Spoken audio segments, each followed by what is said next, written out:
I chose Minchville High School to do my library remodel.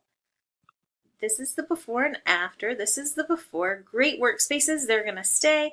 But here we have too much space in the middle and no reading nook. There's a huge reading area. So I chose two areas of focus. The first is this big space right here, which is too open, which creates too much noise between the classes over here and the classes over here working on the computers. So I decided to put in a glass enclosure and create 3 makerspace rooms right here. The glass enclosures, the research suggests, would be great because you can see in, but they also offer the noise. I would include these tables right here where the students can write on them in each room. One room would house games. There would be storage units in there with games. Another would have Legos. Another would have crafts. Anything you can imagine that you could put in a makerspace. The second area of focus is there's a class that meets right here.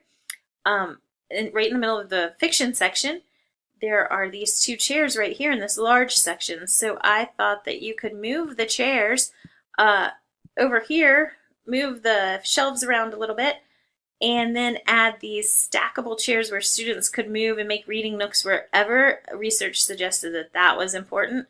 I also would move the class that meets here straight across from the circulation desk, which is not in the way of anything, as these are periodicals in the reference section, so books that are not looked at.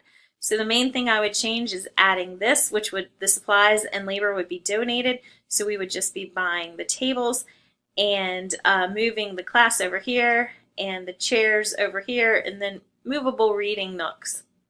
And on the web design, I would just make this a little cleaner. It's a little too confusing for the students. It looks neat, but they don't really know what all of this is. So I think different pages would make this easier to understand.